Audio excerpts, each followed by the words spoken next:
About 10 years ago, with the boom of social media, what we've seen is that consumers have become creators. Anyone is a content creator. And so I think that is the biggest shift that I think brands don't really internalize as much. All of a sudden, consumers now own their data.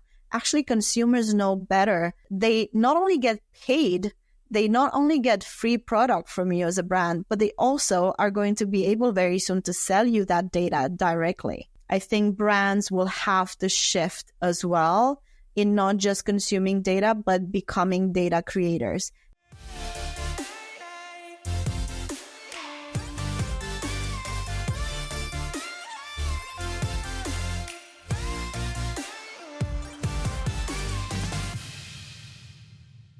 When you say consumer shifts, and what have you experienced, and what do you think the shifts are going to continue to present in terms of challenges and opportunities for brands? Yeah, so that's actually the biggest thing. This is the biggest opportunity that I think I've noticed, I've observed, and this is why I'm so excited about what I'm building, is because I think the next phase is all about digital value creation as opposed to a traditional exchange of value as we know it. And I just basically today I launched my latest newsletter about this topic. You know, Coca-Cola and Microsoft just recently announced a $1 billion agreement over the next 5 years. And if you think Microsoft, it's not just Microsoft, it's OpenAI.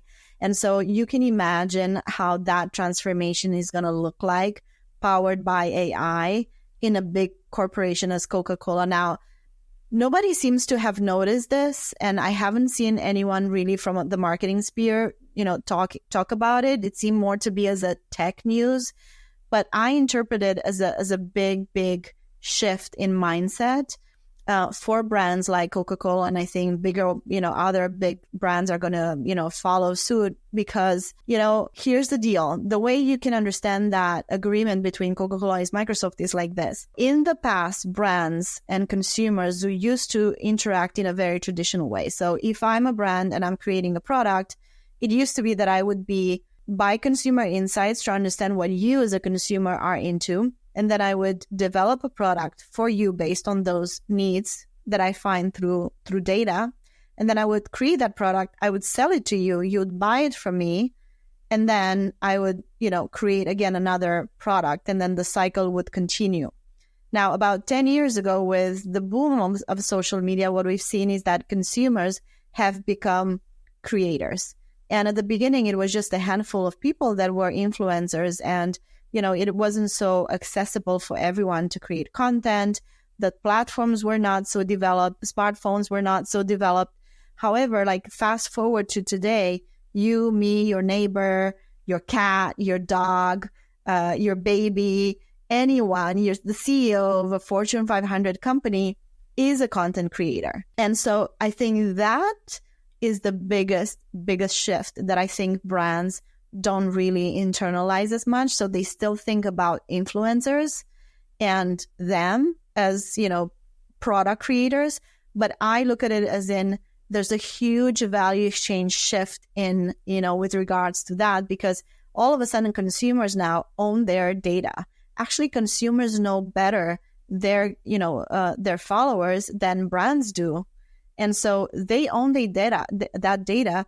They not only get paid, they not only get free product from you as a brand, but they also are going to be able very soon to sell you that data directly. And so when you think about, the fact that at scale, 1 billion people around the world or 8 billion people around the world have access to internet and have access to this technology, the bigger question for me is, where does brand loyalty, stay within that equation? Because if I, as a brand, I'm going to not be able to just simply sell you the product, but you're going to have to be influenced. You're going to have to be paid. I'm going to have to buy your data. There's going to be a whole different level of exchange of value in between us. And then I think brands will have to shift as well in not just consuming data, but becoming data creators. And that can be done through IP creation that is digital, that is scalable, that doesn't have a cap. And obviously you have to do it by being relevant, which, you and I know that, with social media is absolutely crucial today. Yeah, there's a lot there. When you say about brand loyalty shifts, what do you mean by that exactly? Do you mean there's less loyalty? There'll be less loyalty from a brand perspective with their consumers? I mean, maybe a little dramatic, but the way that I want to say is that I think that brand loyalty is completely dead. I don't believe in brand loyalty anymore. You didn't have so many options. There were not a lot of options in the past. So, of course, you were growing up with a product and then there was a certain loyalty to it. You weren't changing so much. Like you were buying a pair of sneakers and you were wearing them until they were worn out. And of course, you were loyal to them. You had so many memories attached to that product.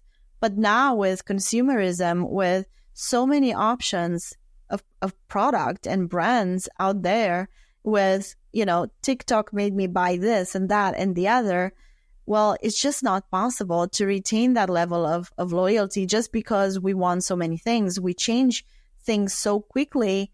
And of course, there's different components. It's not completely true that it's that. I think, I want to make a point here, but I think, of course, there are examples where maybe a Louis Vuitton bag, you pay a lot more money for that bag. It's not so attainable. So, of course, you put more care into it. Maybe you wear it a bit more, and maybe you like that brand more. But when I think about maybe like 90% of the brands out there and the products that we consume, it's just not possible to be loyal to one single brand because, trends are changing fast. As I said, consumerism is the highest point right now. And we as consumers have changed a lot as well. So yeah, I just don't believe it exists anymore. That is a big, bold statement. That's there you go. There's the title for the podcast. Brand loyalty is dead. So quote me. And I think to a degree, it's a big challenge for brands, right? It's for many reasons, because customer acquisition costs rising. How do you, as you scale, continue to find new pockets of consumers and do that in a profitable way? So brand loyalty is seen as the more predictable path of growth, right? If we can just keep these people coming back, then it will offset our acquisition costs. But to your point, in a world where there's more options, everyone's a creator. If there's more people also being sent free product and establishing partnerships with different brands. So how do brands either solve for that, or how do they adapt to that? I think that the way brands solve for this is building a pipeline of consumers, of new consumers.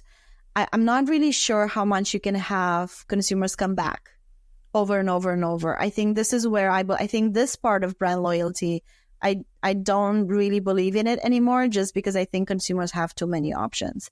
And so at scale, I don't really think that's possible. So I think that's where the biggest issue with growth is, because you can't really, expect consumers to come back. And I don't think you can bet on it as a brand.